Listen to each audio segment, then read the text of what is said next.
हरे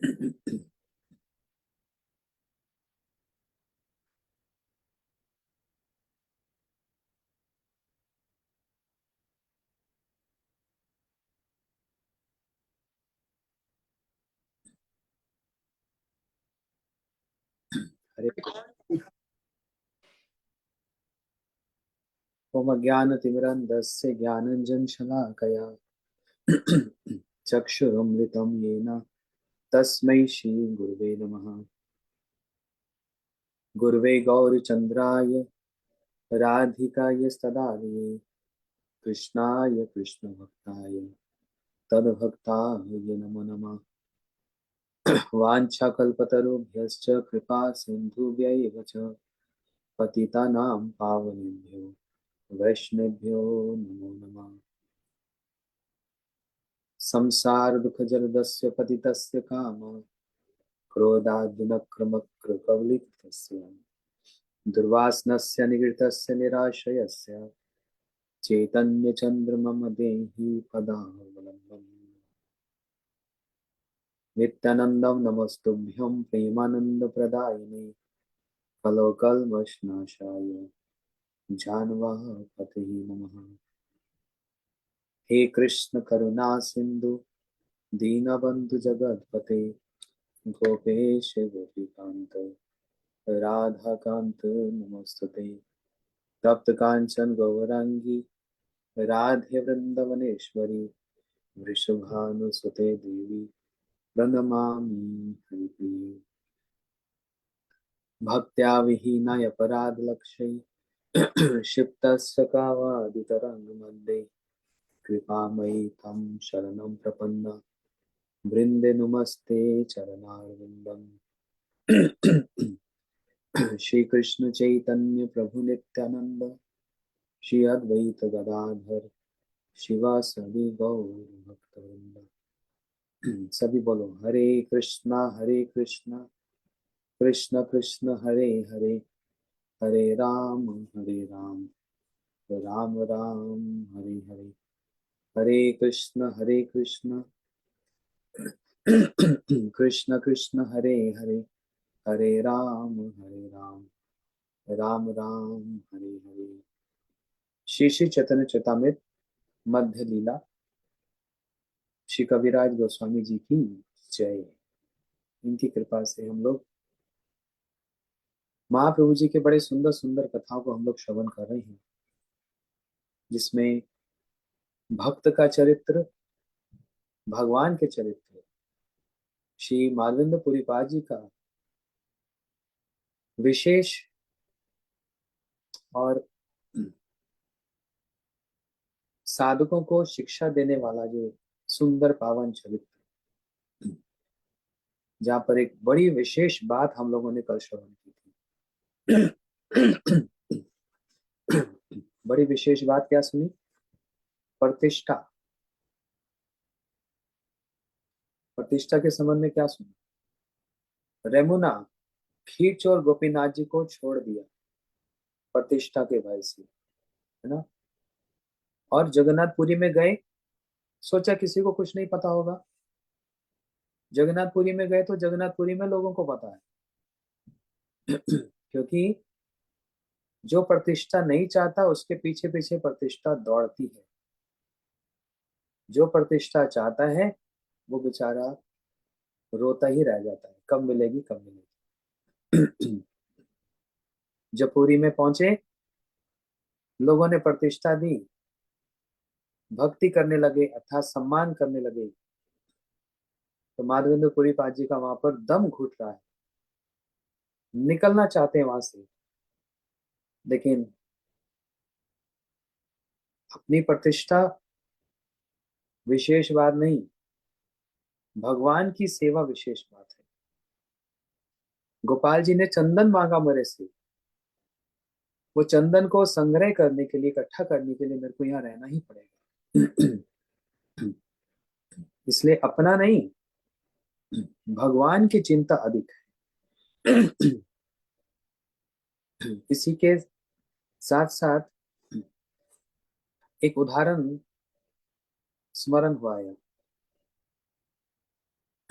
हम लोग, अब देखो फिर से मैं वही बात बोल रहा हूँ, मैं ये अपनी बात नहीं बोल रहा हूँ,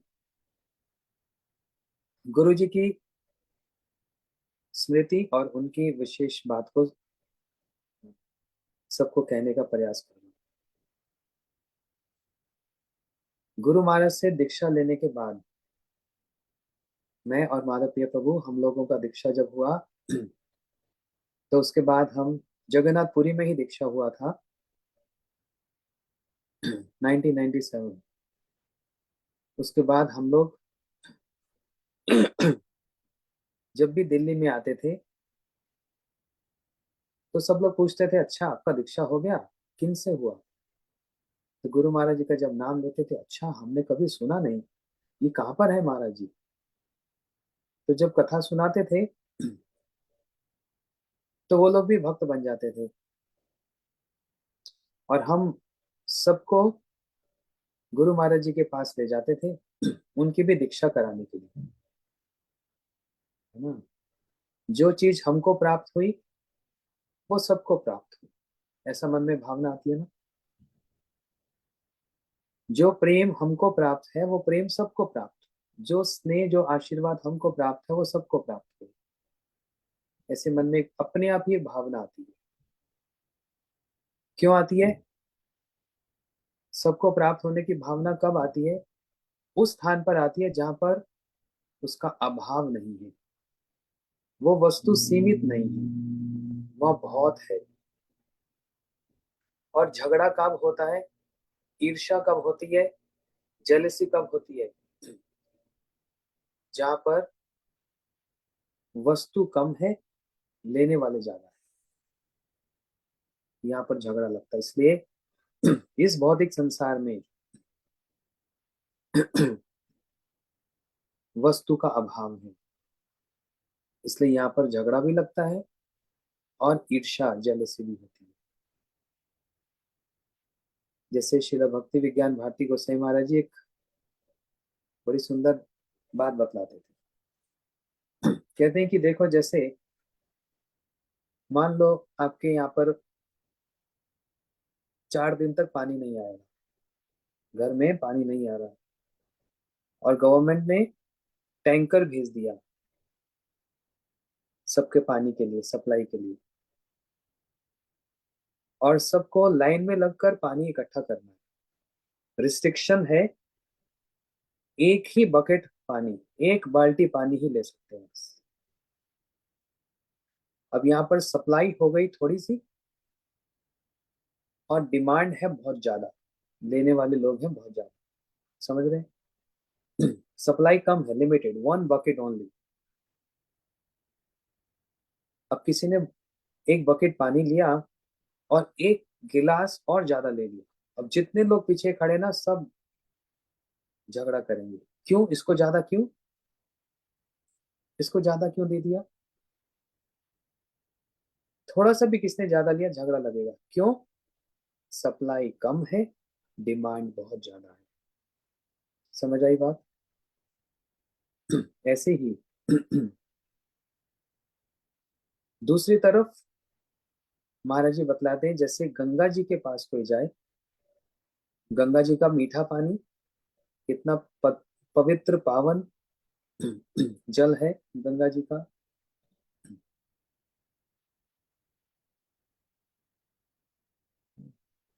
वहां पर जाकर अगर कोई पानी इकट्ठा करने जाए, पानी लेने जाए, कितना भी बकेट पानी ले लो वो खत्म होने वाला नहीं। जो आपके साथ भी अगर होंगे ना, वो कहेंगे अरे और लो ना, और ले लो, हाँ और ले लो, 4 बकेट ले लो, 5 बाल्टी ले लो, 10 बाल्टी ले लो। क्यों? वहां पर सप्लाई बहुत है, एम्पल सप्लाई, वहां बहुत सप्लाई है, इसलिए वहां पर झगड़ा नहीं लगे। इसलिए स्पिरिचुअल वर्ल्ड में, आध्यात्मिक जगत में झगड़ा नहीं होता, क्योंकि वहां पर बहुत सप्लाई है। आप भगवान की जितनी सेवा करना चाहो उतनी सेवा कर सकते हो, 24 घंटा भी कम पड़ेगा, क्योंकि भगवान सीमित नहीं है, भगवान अनंत है। भगवान अनंत है, उनकी कथा अनंत है, उनकी सेवा भी अनंत है। कोई कितनी भी सेवा करना चाहेगा, उसकी कोई लिमिट नहीं है। कोई 24 घंटा करे, रात को सो मत, सारा दिन सेवा करो, सारी रात सेवा करो, 7 दिन करो, 10 दिन करो, 1 महीना करो, 1 साल करो, पूरा जीवन करो, कोई मना करेगा? देखकर दूसरे लोग बोलेंगे और करो ना, कोई मना नहीं करेगा। इसलिए ये नियम है, ये संसार का नियम है। यहाँ पर झगड़ा इसलिए लगता है क्योंकि सप्लाई कम है, लेकिन भगवान के क्षेत्र में, भगवान के एरिया में, वो सेवा एरिया में, there is no limit of seva. वहां कोई रिस्ट्रिक्शन नहीं है सेवा की। यहाँ पर ये सिद्धांत तो बतला रहा था। गुरु महाराज के पास सब भक्तों को लेकर जा रहे, सब लोग बड़े प्रसन्न, हमारी गुरु जी से दीक्षा हुई। लेकिन हमको क्या मिलने लग गया? मान सम्मान। ये बात मैं कोई अपनी जीवनी नहीं सुना रहा, सिर्फ आपको एक सिद्धांत बतलाना चाह रहा हूं, इसलिए ये वाला उदाहरण बतला रहा हूं। सब लोगों को तो बड़ा आनंद लगा, हमारी दीक्षा हो गई, लेकिन हमको समस्या हो गई। क्या समस्या हो गई? सब लोग इतना आदर करने लग गए, सब सम्मान देने लग गए, प्रतिष्ठा देने लग गए, माला भी देते, डोनेशन भी देते, प्रणाम भी करते, सब हमको बड़ा मानने लग गए। अब ये देखकर थोड़ा सा संकोच होता है ना, मन खराब होता है। तो नेक्स्ट टाइम जब हम गुरु जी के पास गए, गुरु महाराज जी के पास गए, तो गुरु महाराज से कहा, गुरु महाराज, नहीं, गुरु महाराज ने बोला, मैं बहुत प्रसन्न हूँ, आप लोग महाप्रभु की सेवा कर रहे हैं, मैं बहुत प्रसन्न हूँ। तो हमने बोला, गुरु महाराज, एक प्रॉब्लम है, एक समस्या है। बोलते, वो क्या? हमने कहा, लोग इतना सम्मान करते हैं, इतना प्रतिष्ठा देते हैं, इतना आदर देते हैं, तो देखकर डर लगता है, भय लगता है, समझ नहीं आ रहा क्या करना चाहिए। गुरु महाराज जी एकदम ऐसे देखकर बोलने लगे, तुमको अपने प्रतिष्ठा की पड़ी है, वहां पर महाप्रभु की सेवा कम हो जाएगी? क्या बड़ा है तुम्हारी प्रतिष्ठा के महाप्रभु की सेवा? तुम्हारी प्रतिष्ठा बड़ी चीज नहीं है, महाप्रभु की सेवा बड़ी चीज है। जितने लोग महाप्रभु को जानेंगे, महामंत्र करेंगे, दीक्षित होंगे, कितना महाप्रभु की सेवा है ना उसमें। महाप्रभु की सेवा का मतलब ही प्रचार सेवा, प्रचार सेवा। प्रचार का मतलब जो हरि कथा बोलता है बस वही प्रचार नहीं है, जो उस प्रचार में सहायता भी करता है वो भी प्रचार है। हमारे बहुत सारे बच्चे, बहुत सारे भक्त लोग सेवा करते हैं, ट्रांसलेशन करते हैं, वीडियोस बनाते हैं, ये प्रचार सेवा है, ये प्रचार सेवा है, ये सब कुछ प्रचार में आता है। और ये प्रचार सेवा किसने आरंभ की? श्री चैतन्य महाप्रभु ने नित्यानंद प्रभु को आदेश दिया, सुनो सुनो नित्यानंद, सुनो हरिदास, अमार आज्ञा सर्वत्र करो प्रचार, प्रति गृह गृह करो ए भिक्षा, बोलो कृष्णा भजो कृष्णा, करो कृष्ण शिक्षा। ओ नित्यानंद, ओ हरिदास, घर घर में जाओ और सबको एक, सबसे एक भिक्षा मांगो। क्या भिक्षा मांगो? ये भाई सब लोग बोलो कृष्णा, कृष्ण का नाम करो, भजो कृष्णा, कृष्ण का भजन करो, और कृष्ण की शिक्षा को अपने जीवन में उतारो। अब ये जो बीच में आ गया ना, बोलो कृष्णा, तो समझ आ गया। नाम जप करना, संकीर्तन करना। भजो कृष्ण मतलब कृष्ण का भजन करो, मतलब कृष्ण की सेवा करो। ये साक्षात महाप्रभु का आदेश है सबको, सब सेवा करो। कौन सी सेवा करो? प्रचार सेवा करो। और आजकल के जमाने में प्रचार सेवा क्या?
हरे कृष्णा। आ गई? ठीक है। ओके। ठीक है, फिर से मिल गए।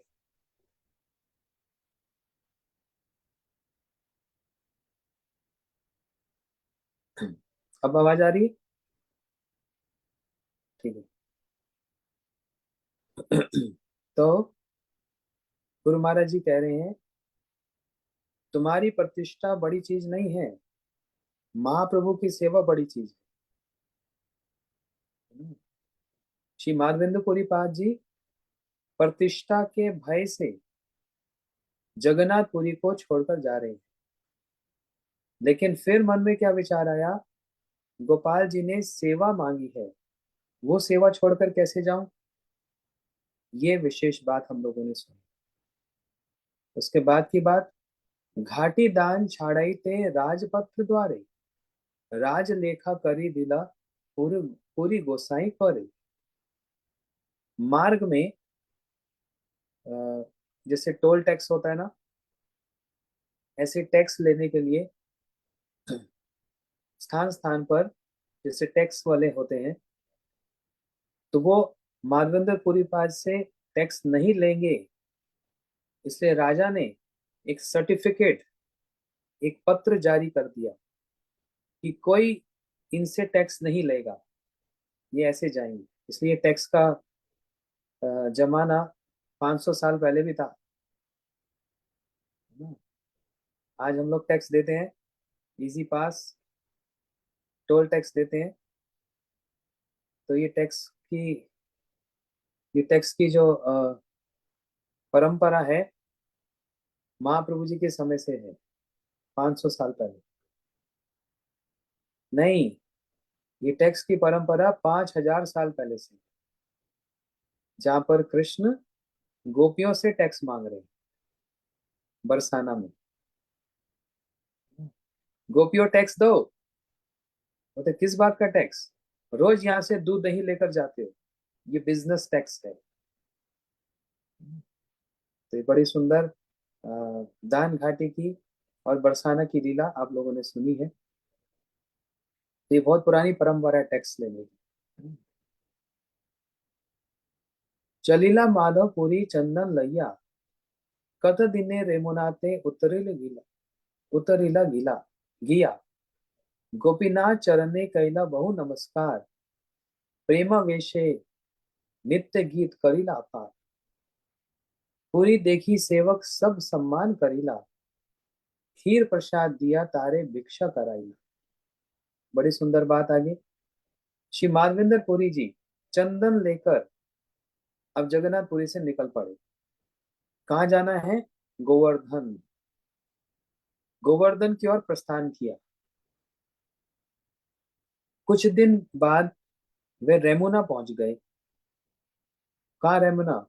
वही श्री गोपीनाथ जी के स्थान पर जहां पर गोपीनाथ जी ने खीर चोरी की थी, वही रेमुना पहुंच गए। और श्री गोपीनाथ जी के चरणों में उन्होंने अनेक बार प्रणाम किया, अनेक बार प्रणाम किया, और प्रेम में आविष्ट होकर बहुत देर तक नित्य गान किया। कोई करताल नहीं, कोई मृदंग नहीं, कुछ नहीं, बस प्रेम में आविष्ट होकर गोपीनाथ जी के सामने नृत्य कर रहे हैं, कीर्तन कर रहे हैं। गोपीनाथ जी को प्रणाम किया। किस भावना से? ये वही गोपीनाथ जी हैं जिन्होंने मेरे लिए खीर चोरी की थी। इन्हें देखकर गोपीनाथ जी के सभी सेवकों ने इनका बहुत सम्मान किया तथा गोपीनाथ जी की खीर प्रसाद लेकर उन्हें भोजन कराया। सभी भक्तों ने देख लिया माधवेंद्र पुरी पाद आ गए। उनके इस नृत्य को देखकर, उनके इस गोपीनाथ जी ने खीर चोरी की इनको लेकर, सभी ने इनका बहुत सम्मान किया। और गोपीनाथ जी को खीर प्रसाद देकर उन्हें भोजन कराया। फिर से एक बार, पहले एक बार खीर प्रसाद खाया था, और अब इस बार दूसरी बार भी वो खीर प्रसाद फिर सेवकों ने दिया। तब से गोपीनाथ जी का नाम हो गया खीर चोर गोपीनाथ, खीर को चोरी करने वाले गोपीनाथ। आप लोगों ने दर्शन किया? कौन कौन दर्शन किए? हाथ खड़े करो। खीर चोर गोपीनाथ, हाँ, बहुत अच्छा।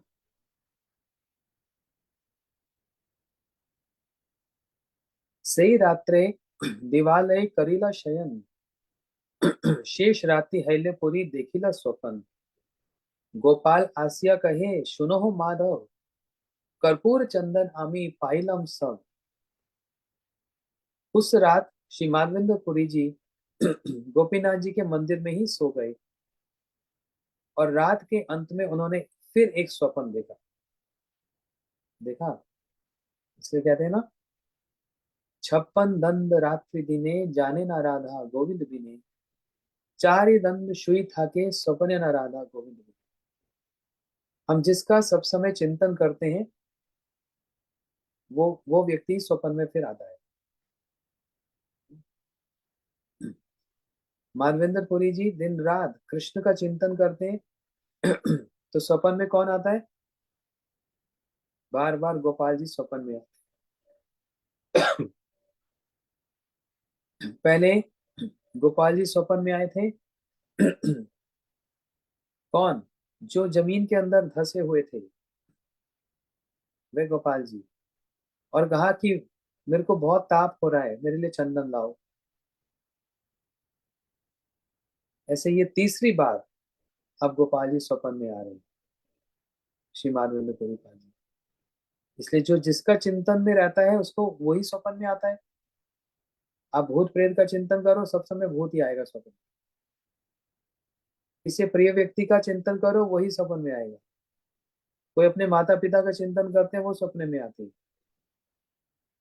तो जिसके संबंध में सब समय चिंतन रहता है वही स्वप्न में आता है। श्री गोपाल ने स्वप्न में आकर उनसे कहा, सुनो माधवेंद्र, मैंने यह सब कर्पूर चंदन प्राप्त कर लिया है। अब तुम कर्पूर के साथ इस सब चंदन को घिसकर गोपीनाथ के सभी अंगों पर नित्य लेप करो, जब तक वह पूरा समाप्त ना हो जाए। मेरा और गोपीनाथ का एक ही शरीर है। इनको चंदन लेप करने से मेरे अंग का ताप दूर हो जाएगा। किसी दुविधा में नहीं पड़ो और मन में कुछ भी संशय मत करो। मेरी बात पर विश्वास करके गोपीनाथ जी के अंगों में चंदन लेपन कर दो। कितनी सुंदर बात गोपाल जी ने कही। इसको बोलते हैं भगवान क्या है? भक्त वत्सल। अपने भक्तों पर उनका बड़ा स्नेह होता है। अब यहाँ पर भक्त वत्सल की बात कहाँ से आ गई? जगन्नाथपुरी के निकट में ही है रेमुना, जहां पर खीरचर गोपीनाथ। लेकिन गोवर्धन आने का मतलब लगभग 1500 किलोमीटर, 1500 किलोमीटर्स, इतनी दूर मारविंदरपुरी ये चंदन को लेकर आएंगे पैदल, वो भी। कितना परिश्रम है ना, कितना परिश्रम है। जब गए थे तब तो पैदल गए थे, लेकिन उस समय चंदन तो नहीं था। लेकिन अब जो आएंगे, इतने भारी भारी चंदन और कर्पूर को लेकर आएंगे, कितना कष्ट होगा। ये तो एक बात है। अभी हम आगे सुनेंगे।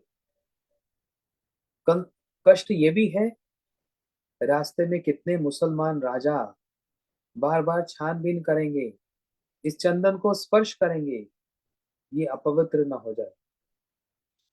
इसलिए गोपाल जी ने कहा, हे माधवेंद्र, जो चंदन और कर्पूर ला रहे हो, इसको गोपीनाथ जी के शरीर में लगा दो। मेरा और गोपीनाथ जी में कोई अंतर नहीं है, हम एक ही हैं। अब इससे एक बात समझ लो। किसी के प्राण धन है राधा मदन मोहन जी। किनके प्राण धन है? सना तेर प्राण धन है राधा मदन मोहन, राधा मदन मोहन राधे। गोविंद जी किसके? रूप गोस्वामी जी के। श्री रूप गोस्वामी प्राण धन है, जय राधा गोविंद, राधा गोविंद राधे। तो गोविंद जी रूप गोस्वामी जी के प्राण धन है, और किसी के नहीं है फिर। ये नाम अलग अलग है। मदन मोहन जी, गोविंद जी, गोपीनाथ जी, राधा रमन जी, राधा दामोदर जी, राधा गोकुलानंद जी, राधा श्याम सुंदर जी, राधा गिरिधारी, गंधर्व का गिरिधारी, ये नाम राधा माधव जी, ये नाम अलग अलग है, लेकिन है कौन? वही तो कृष्ण है। और नाम अलग अलग क्यों हो गए? लीला के अनुसार इनका नाम। मदन मोहन जी मतलब हरि बोल वो आर मदन मोहन। कितना सुंदर भजन है। मदन मोहन जी का मतलब, मदन का मतलब है काम, कामदेव। जो कामदेव अपने 5 बाण से किसी के हृदय में एक बाण भी छोड़ देता है तो वो काम में पीड़ित हो जाता है, उसके अंदर काम भावना आ जाती है। ये किसकी कृपा से? कामदेव, कामदेव महाराज की कृपा से होता है। कामदेव भी महाराजा ना, ये राजा है कामदेव महाराज। और 5 बाण छोड़ दे तो बस वो तो फिर गया। काम में इतना वशीभूत हो जाता है ना। लेकिन कृष्ण कैसे? वे मदन मोहन, कामदेव को भी मोहित करने वाले कृष्ण हैं। कामदेव, मदन का मतलब कामदेव और मोहन मतलब कामदेव को भी मोहित करने वाला। कामदेव सोच रहा है मैंने बड़े बड़ों को परास्त कर दिया, मैं ब्रह्मा जी को भी हरा दिया। ब्रह्मा जी ने सृष्टि की, अपनी कन्या बनाई, अपनी कन्या के पीछे पीछे चलने लगे, अपनी पुत्री के पीछे पीछे। कामदेव सोच रहा देखो मेरा पराक्रम है, ब्रह्मा जी तक भी नहीं बचे इसमें। शिव जी मोहिनी भगवान के पीछे दौड़ने लग गए। कामदेव सोच रहा है ये मेरा पराक्रम है। नारद जी विवाह करने की इच्छा करने लगे। नारद जी विवाह करने की इच्छा करने लगे। कामदेव सोच रहा है ये मेरा पराक्रम चल रहा है, लेकिन नहीं, ये सब भगवान की इच्छा से हो रहा है। क्योंकि यहीं से रामलीला आरंभ होती है। अभी तो राम फीवर चल रहा है पूरे संसार में। राम फीवर समझते हैं? सीताराम सीताराम, सीताराम सीताराम, सीताराम सीताराम, सीताराम सीताराम। सब जगह राम राम सीताराम। देश में विदेश में कोने कोने में हर एक मंदिर में हर एक व्यक्ति के मुख में राम राम राम चल रहा है कि नहीं? क्योंकि 22 तारीख को क्या है? राम जन्मभूमि में, सबको पता है, इसका मुहूर्त है, उद्घाटन है। और आज से हमारे यहाँ पर भी 3 दिन का राम उत्सव है, श्री राम उत्सव है। आज भी होगा, कल परसों 2 दिन होगा।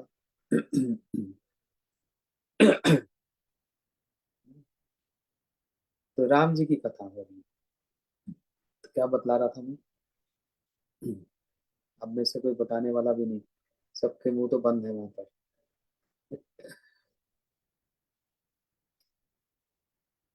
सबको म्यूट कर रखा है। मदन मोहन जी, हाँ, इतने सुंदर।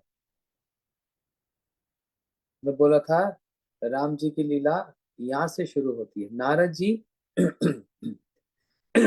एक विश्व मोहिनी को देखा। विश्व मोहिनी बड़ी सुंदरी है, बहुत सुंदरी है।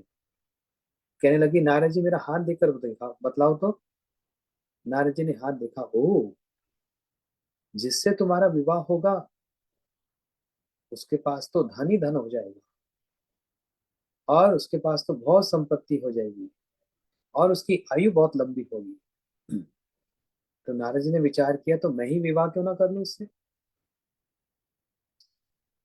नारद जी गए विष्णु के पास, भगवान के पास। हे प्रभु, मेरे को विवाह करना है।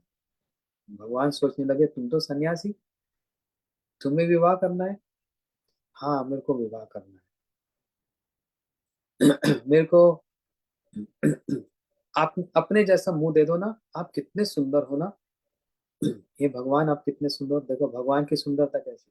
इतने सुंदर कमल के, कमल जैसे नेत्र हैं, सुंदर भौहें हैं, आईब्रोज, सुंदर उनका नाक है पतला सा, हाँ, और सुंदर होंठ है।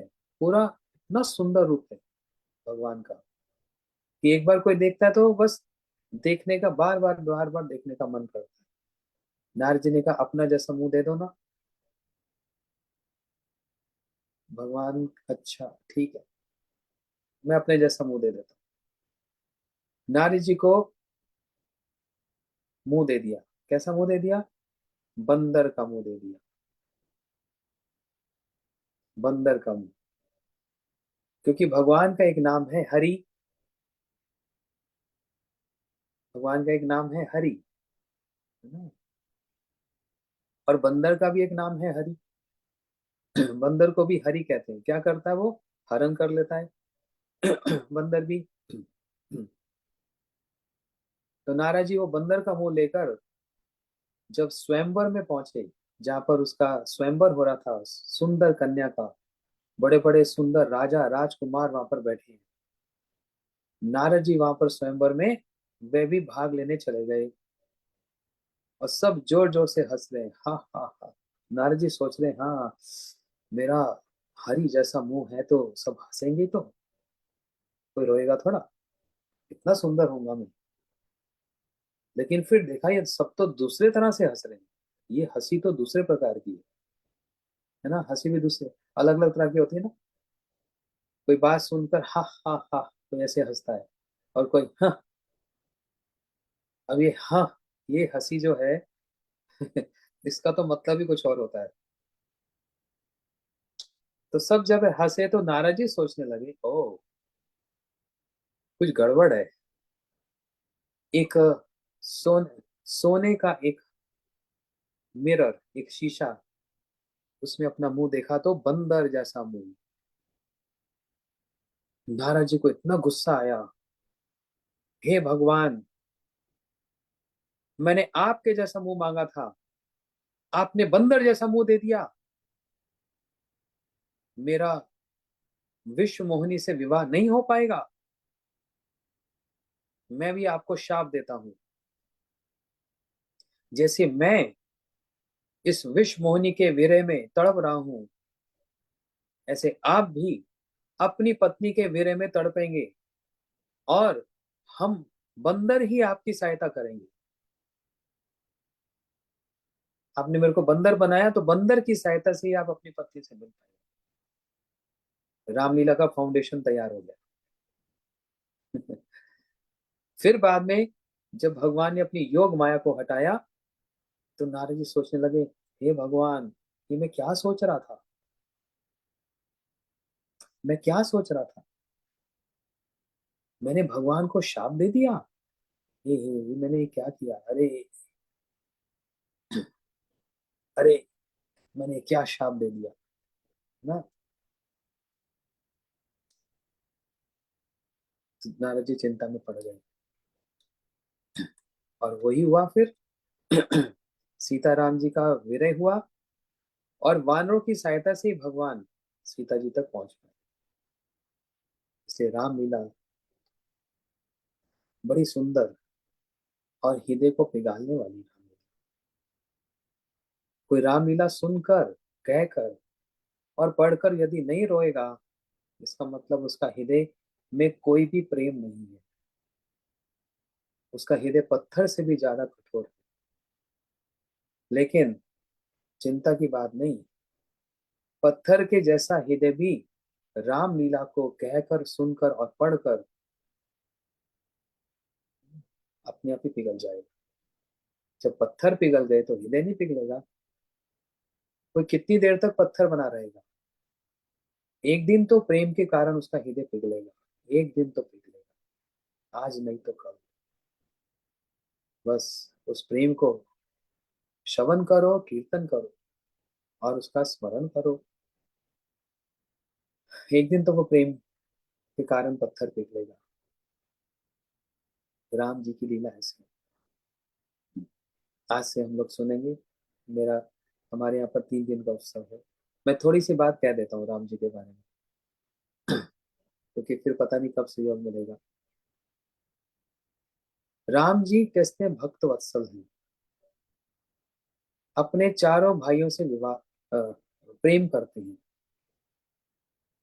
अभी एक एक का चरित्र यदि रामलीला में निकाल दिया जाए ना, मतलब जैसे राम जी का सीता जी के साथ प्रेम, राम जी का लक्ष्मण जी के साथ प्रेम, राम जी का भरत के साथ प्रेम, राम जी का शत्रुघ्न के साथ प्रेम, राम जी का दशरथ जी के साथ, कौशल्या, सुमित्रा, ककई के साथ, हनुमान जी के साथ, सुग्रीव, विभीषण, ये तो इंडेक्स है। अगर इसको एक एक को क्लिक कर दो अगर, और एक एक का चरित्र सुनेंगे तो इतना विस्तार है, और सभी के साथ राम जी का इतना प्रेम है, और सबका राम जी के साथ इतना प्रेम है कि कभी वो समाप्त होने वाला नहीं, इतना विस्तार है। चारों भाइयों में सब लोग सोचते हैं कि लक्ष्मण जी का प्रेम सबसे ज्यादा राम जी पर, निश्चित रूप से इसमें कोई संशय नहीं है। और लक्ष्मण जी के संबंध में क्या कहा गया जानते हैं? हम लोग कभी लाइट के नीचे खड़े होते हैं या धूप के नीचे खड़े होते हैं, हमारी शेडो होती है ना, परछाई पड़ती है, किस रंग की होती है वो? हमारी जो परछाई होती है किस रंग की होती है, जरा बताना।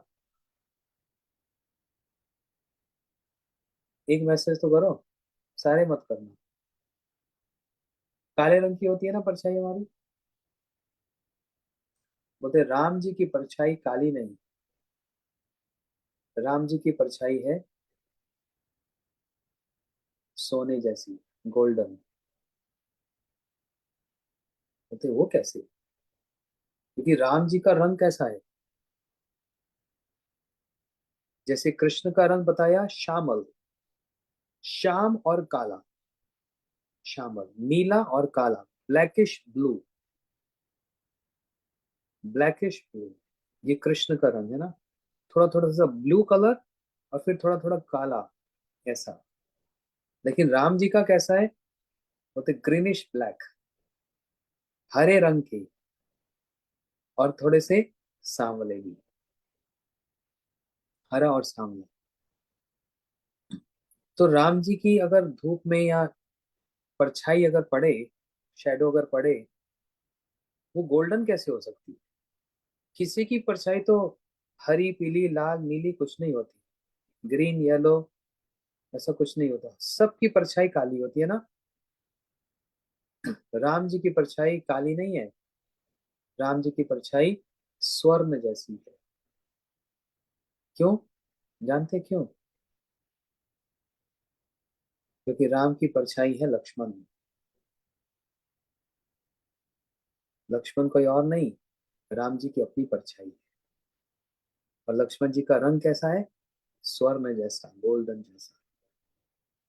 जैसे बलराम जी है ऐसे लक्ष्मण है। इसलिए कहते हैं राम की परछाई काली नहीं, राम की परछाई स्वर्ण जैसी है। लक्ष्मण जी क्या है? राम की परछाई है।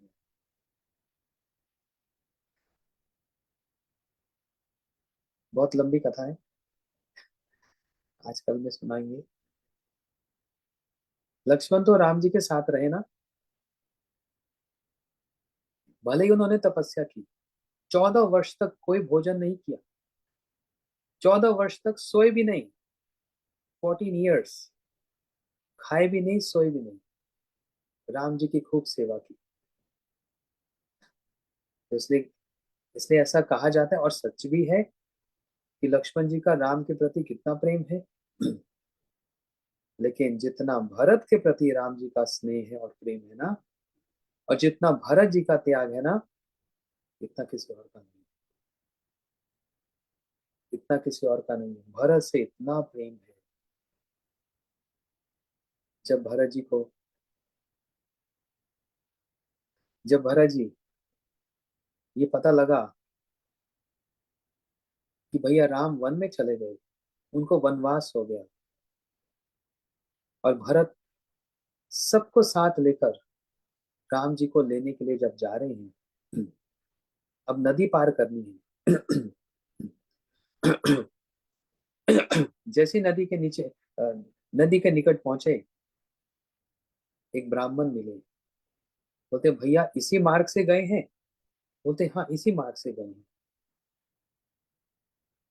क्या मेरे भैया मेरे को स्मरण करते हैं?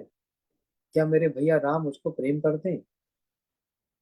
ब्राह्मण ने कहा भरत, हमने आपका प्रेम तो देखा, आप राम से इतना प्रेम करते हो, और ये तो अभी साक्षात प्रमाण है।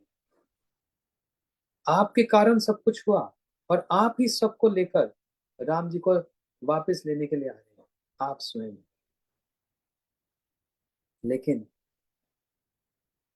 राम का आपके प्रति प्रेम है वो मैं नहीं बता सकता, क्योंकि मैंने कभी देखा नहीं।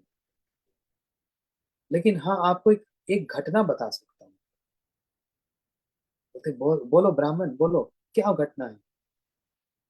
बोलते जब राम जी इस नदी को पार करने जा रहे थे, तो मैंने उनको स्वस्ति वाचन करवाया था, मंत्र पढ़वाया था। राम जी कह रहे थे हमको मंत्र पढ़वाओ, ब्राह्मण आशीर्वाद दो।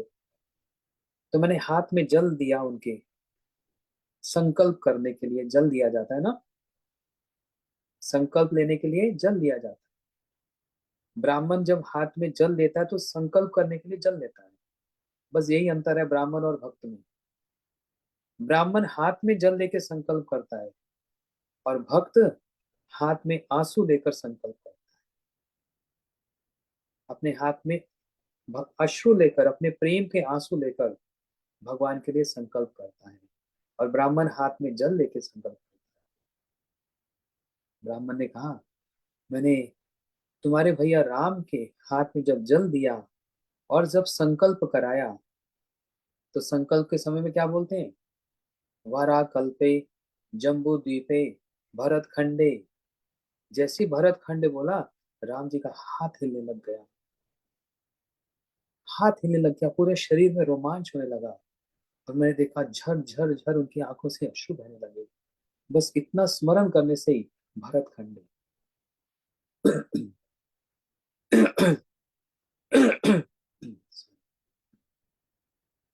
भरत का नाम सुनने मात्र से राम जी को रोमांच हो जाता है। इतना राम जी का भरत से प्रेम है, जिसका कोई वर्णन नहीं किया जा सकता। राम जी जब वन में गए ना, अब वन में तो वन की देवी होती है। जैसे वृंदावन में वृंदावन देवी है, वृंदा देवी, ऐसे वन की भी देवी होती है। राम जी जिस पथ पर चले, जिस मार्ग पर चले, और जब मार्ग पूरा तय कर लिया, आगे बढ़ गए ना, तो वन देवी से प्रार्थना कर रहे हैं, क्योंकि राम तो मर्यादा पुरुषोत्तम है। हे वन देवी, मैं आपसे कुछ मांगता हूँ, इतनी मर्यादा दिखा रहे हैं। मैं आपसे फल नहीं मांगता, मैं आपसे आश्रय नहीं मांगता, किसी वृक्ष की छाया नहीं मांगता, कोई फूल कंदमूल नहीं मांगता। तो वन देवी ने कहा, फिर आप क्या प्रार्थना कर रहे हो, आप क्या मांगते हो? बस इतना प्रार्थना करता हूँ, जिस मार्ग पर मैं चलकर आया हूँ, उस मार्ग पे सारे कांटे हटा दो, सारे कांटे हटा दो उस मार्ग से। तो वन देवी ने कहा, प्रभु आप तो उस मार्ग को तय तय करके आ गए, आप तो चलकर आ गए। अब क्यों कहते हो कांटे हटा दो? अब क्यों कहते हो कांटे हटा दो? राम जी ने कहा, क्योंकि मेरे को अच्छे से पता है भरत मेरे पीछे पीछे आएगा, भरत मेरे बिना रह नहीं पाएगा, मैं अच्छे से जानता हूँ। और ये एक भी कांटा मेरे भरत को ना लग जाए, एक भी कांटा ना लग जाए, मैं अच्छे से जानता हूँ वो रह नहीं पाएगा मेरे बिना। इतना राम जी को भरोसा है, वो कांटा कहीं मेरे भरत को ना लग जाए। वो पहले से बहुत सहन कर रहा है, उसके हृदय में बहुत सारे कांटे लग चुके हैं। मैं नहीं चाहता उसके शरीर में कोई पीड़ा हो, कोई दर्द हो। वन देवी कहने लगी, हे प्रभु राम, क्या आपको भरोसा नहीं है कि भरत इतने मजबूत है?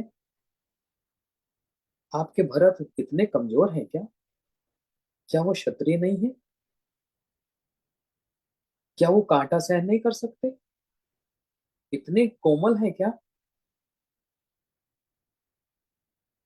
राम जी रो भी रहे हैं और मंद मंद हंस भी रहे हैं। दोनों इमोशंस एक साथ होता है कभी। आप रो भी रहे हैं और थोड़ा थोड़ा हंस भी रहे हैं। राम जी ऐसे मंद मंद मुस्कुराते हुए और रोते हुए कहने लगे, वन देवी, मेरा भरत बहुत स्ट्रांग है, मेरा भरत बड़ा मजबूत है, वो बड़े बड़े कांटों को सहन कर लेता है। फिर वन देवी ने कहा, आपने फिर ये क्यों कहा भी कि सारे कांटे हटा दो, मेरे भरत को कांटा ना लग जाए। राम जी रोते हुए और हंसते हुए कहने लगे, वन देवी तुम नहीं समझ पा रही, भरत बहुत मजबूत है, लेकिन मार्ग में अगर एक भी कांटा भरत को लग गया ना, तो उसका हृदय टूट जाएगा। ये सोचकर कि इसी मार्ग से मेरे प्रभु निकले हैं और कितने कांटे उनको लगे होंगे, ये सोच भरत की, ये सोच भरत की कि मेरे को कांटा लगा होगा और उसके हृदय में कितनी पीड़ा हो रही होगी, इस सोच के कारण, उस पीड़ा के कारण मैं तुमसे प्रार्थना करता हूँ कि मार्ग में कोई भी कांटा नहीं रखना। ये तो भरत को पैर में पीड़ा नहीं होगी, चरणों में पीड़ा नहीं होगी, या हृदय में पीड़ा होगी। समझ रहे हैं? शरीर की पीड़ा बड़ी पीड़ा नहीं होती, हृदय में जो पीड़ा होती है वो बहुत बहुत बड़ी पीड़ा होती है। शरीर में जो दर्द होता है उसको तो दवाई लगाई जा सकती है, उस पर सेक किया जा सकता है, मलहम लगाई जा सकती है, ऑइंटमेंट लगाई जा सकती है, और पेन किलर खाया जा सकता है। लेकिन जो यहाँ पेन है, जो हृदय में दर्द है, वो तो किसी भी दवाई से, पेन किलर से भी नहीं जाएगा। वो तो ऐसा पेन है जो किल करता है।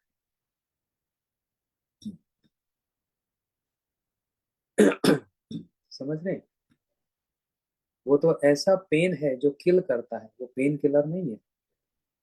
दवाई पेन किलर है जो शरीर के पेन को दूर करती है, but this is that pain which kills you. हृदय का जो दर्द है वो कौन सी दवाई से जाएगा? वो तो फिर प्रेम से ही जाएगा, और कोई उसका उपाय नहीं है। तो इस प्रकार भरत जी का राम जी के प्रति और राम जी का भरत जी के प्रति कितना स्नेह, कितना प्रेम है। इसलिए तीन माताओं में, कौशल्या, सुमित्रा और कैकेयी, तीन माताओं में राम जी का कौन सी माता से सबसे अधिक प्रेम है? बताओ तो।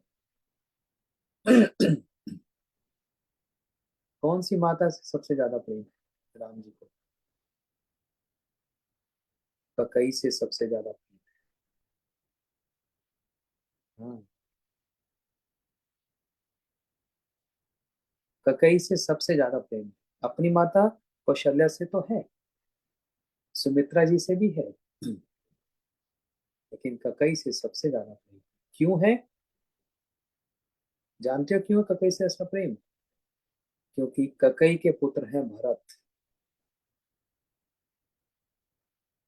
क्योंकि कैकेयी के पुत्र हैं भरत, इसलिए भरत के भरत का श्री राम जी में कितना प्रेम है, इसका कोई तुलना भी नहीं कर सकता। किससे नहीं है ये कहना भी कठिन है, और किससे अधिक है ये कहना तो और कठिन है। ये प्रेम की भाषा ही ऐसी है कि अपने मन की भावना को कह दिया जाए तो बहुत कठिन है, कहा बिना, कहे बिना रह भी नहीं जा सकता, और कहने में भी कष्ट होता है। ये एक अलग संसार है, प्रेम राज्य।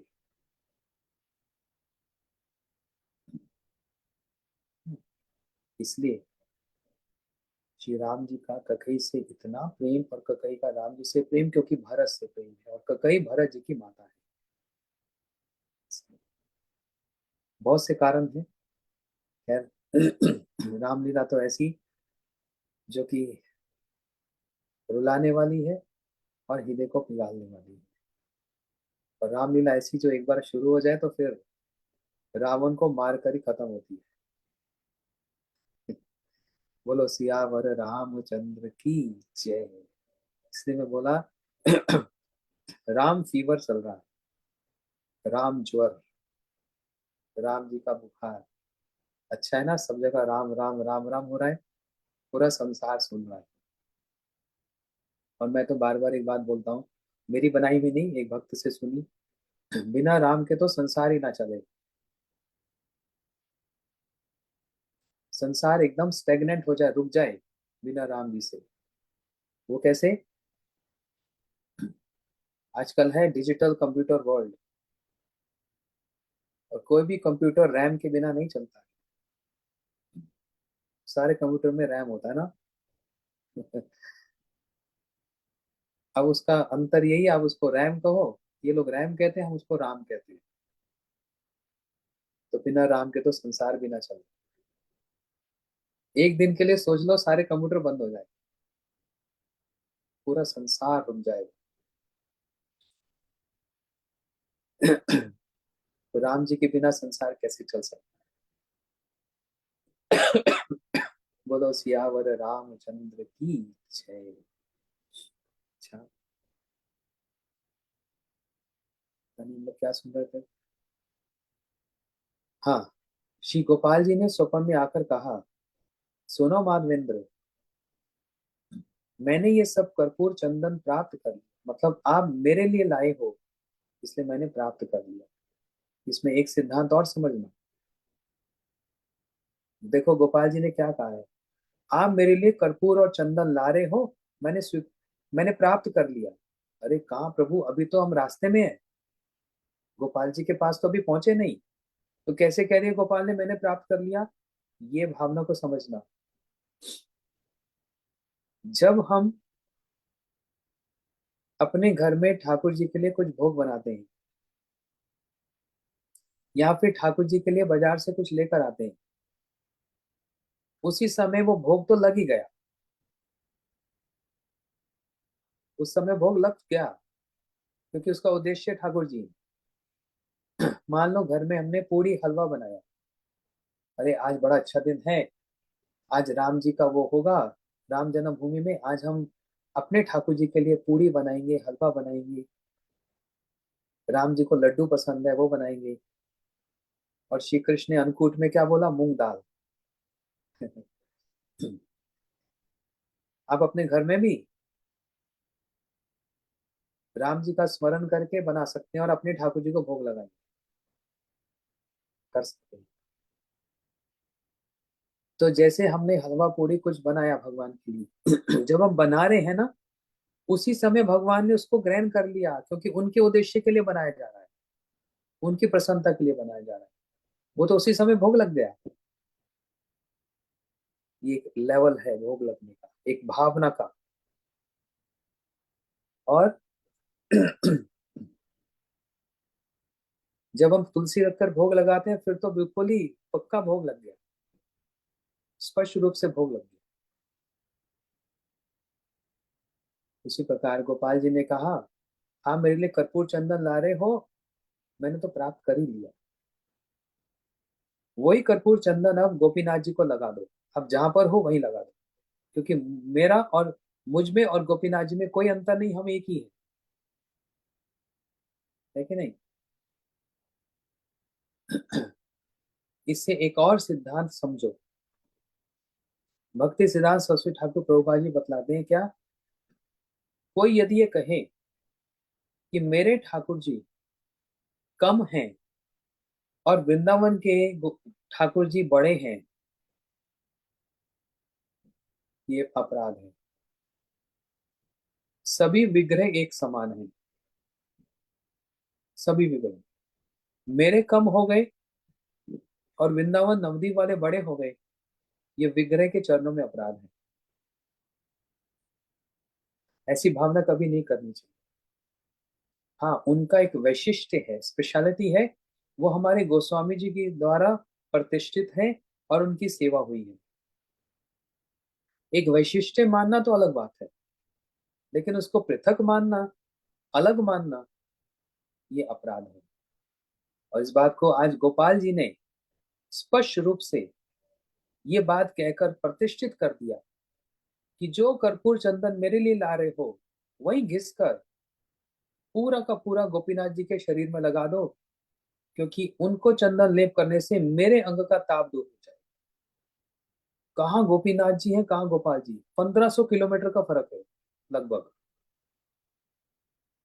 गोपीनाथ जी के शरीर में चंदन लगेगा तो गोपाल जी बोल रहे मेरे शरीर का ताप दूर हो जाएगा। ऐसा होता है। भोजन अगर आपने किया और मैंने नहीं किया तो आपका पेट भरेगा, तो मेरा भी भर जाएगा? नहीं,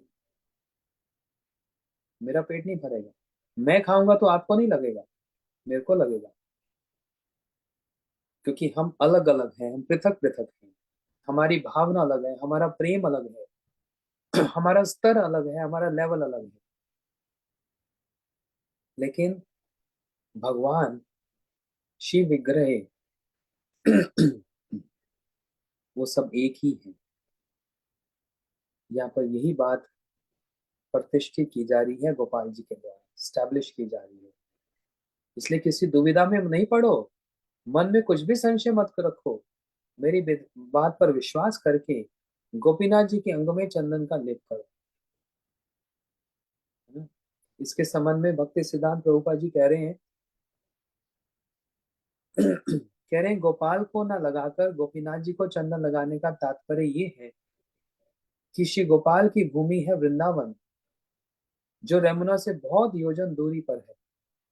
विशेषतः वहां जाने के लिए विधर्मी मलेच्छों के द्वारा शासित प्रदेश को पार करने जाना होता है।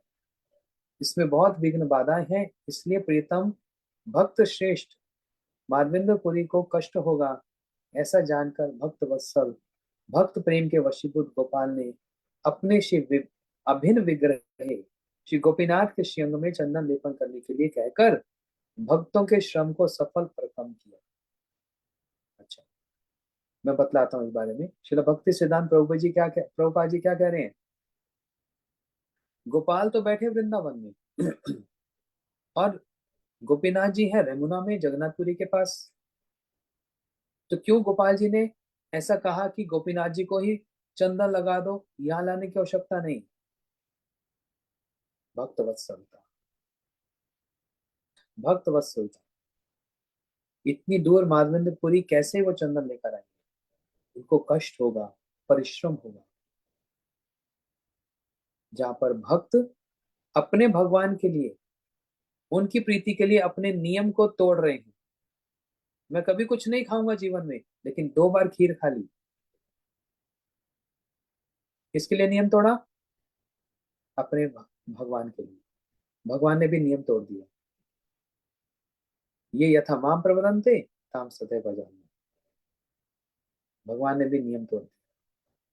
ठीक है, वहीं पर चंदन लगा दो, मेरे पास लाने की आवश्यकता नहीं है। तुमको श्रम होगा, परिश्रम होगा, और मार्ग में कितने सारे मलेच्छ मतलब मुसलमान राजा परेशानी करेंगे, टैक्स मांगेंगे, कितनी परेशानी होगी। इसलिए अपने भक्त के परेशानी को देखकर, उनकी समस्या को देखकर भगवान ने साथ ही साथ अपना सिद्धांत भी प्रकाशित कर दिया कि गोपीनाथ और गोपाल जी में कोई भेद नहीं है, वे एक ही हैं। तत्व दृष्टि से, रस दृष्टि से फिर भेद भी है। जैसे राधा दामोदर जी, दामोदर जी कौन? जिनको यशोदा मैया ने बांध दिया, वो यशोदा के दामोदर, रस्सी से बांध दिया है ना, वो हो गए दामोदर। लेकिन राधा दामोदर जी, राधा जी के साथ दामोदर कैसे आ गए? ये छोटे वाले गोपाल दामोदर नहीं है, ये बड़े वाले कृष्ण दामोदर हैं, नायक हैं। उनको राधा जी ने भी उन कृष्ण को बांध दिया। राधा जी ने कौन सी रस्सी से बांधा?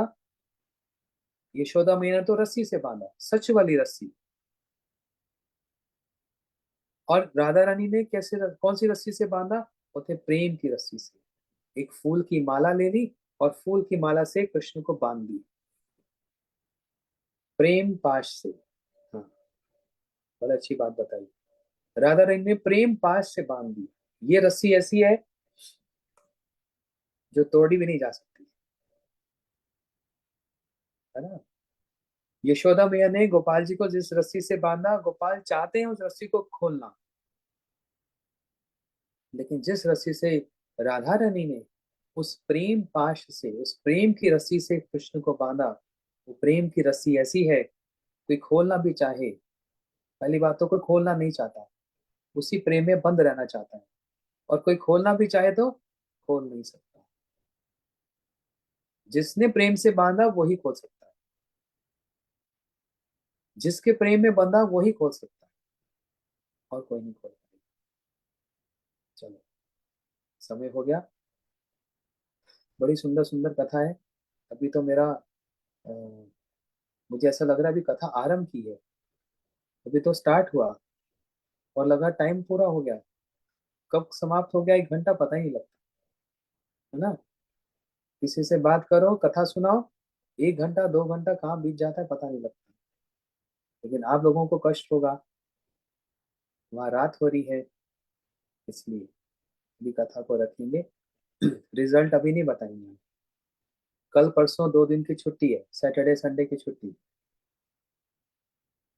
उसके बाद फिर मंडे को रिजल्ट बताएंगे। अभी हमारे अभी आप लोगों ने रिजल्ट भेज दिए हैं, हमारे टीचर्स उसको देख रहे हैं, तो समय लगेगा। सब लोग इंस्टेंट चाहते हैं, आज ही रिजल्ट मिल जाए।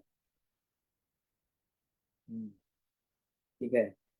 इसलिए सोमवार को राम जी के लिए, अपने ठाकुर जी के लिए सुंदर सुंदर पकवान बनाना। राम जी तो उत्तर प्रदेश के हैं, तो उनको तो पूरी हलवा लड्डू ये सब, वहां पर चावल ये सब नहीं चलेगा।